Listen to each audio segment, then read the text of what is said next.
slighted, right? You've missed out on opportunity, and there was, free giveaway somewhere and you missed it, or there's just something that happened, and you just know that you missed out on an awesome opportunity. You're like, I gotta get mine, right? I gotta go and get what's rightfully mine. I missed out on this, but it should have been mine. And that attitude is, number one, is a horrible attitude, right?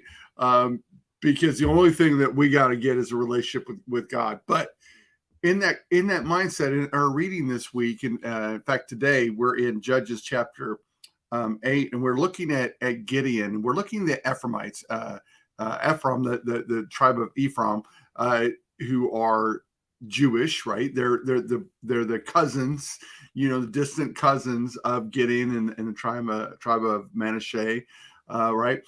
And this is what they say. They said, "Did the men of Ephraim said to him, 'What is this that you have done to us, not to call us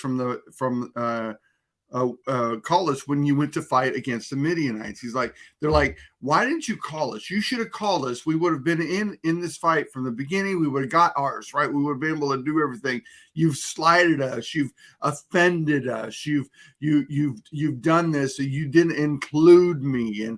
And that attitude, such a horrible attitude for us to have, and to think that we're so easily offended when we're not included in things. But I want to talk about something else, because Gideon's response is very interesting. Gideon's response says, hey, what am I to you? What is my tribe to you? You guys have done so much more than we've ever done.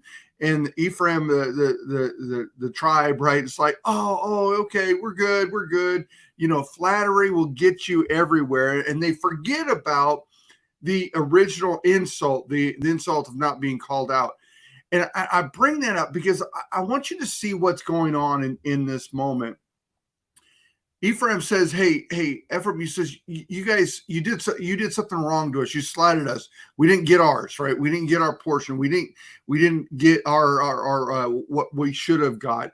And instead of Gideon responding and saying, well, this is why I didn't call you out, he starts to flatter them, and they totally forget. It's such a horrible thing. And can I just tell you, as you continue to read on, you're going to see more and more of this. You're going to see Ephraim having the same issue later on with another individual. Why didn't you call us out to battle? Why didn't you do this? A different response from the individual.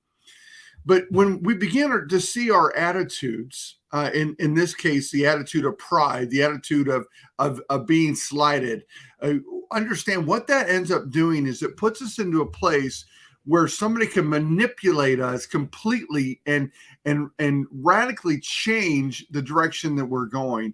And you and I as individuals don't read Gideon and say, oh, that was a great way to get through. No, Gideon lied to them. He manipulated them. He caused them to have an issue, right? But at the same time, we need to not be like the tribe of Ephraim to think that we've been slighted and to allow flattery to subvert us and to appease us. Let truth be the thing. Let's not try to get ours. Let's not worry about that, but let's go.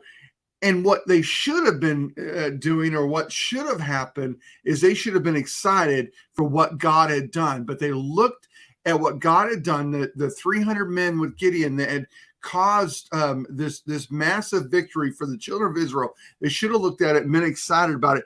But instead, they were slighted. Instead, they were offended. And instead, Gideon then sinned and began to lie to them and manipulate them with his words. Guys, let's be for each other. When you see your brother, when you see your sister, and man, there's a victory in their life, celebrate with them. Don't be slighted that you weren't included. Don't be slighted or offended that you weren't part of it. Don't be like, well, I didn't get mine. Right? That didn't happen to me. No, let's be for one another. Let's be excited when God does something, when God moves into someone's life. Let's be excited for our brothers and sisters. Let's be a family and love one another, not like the Israelites.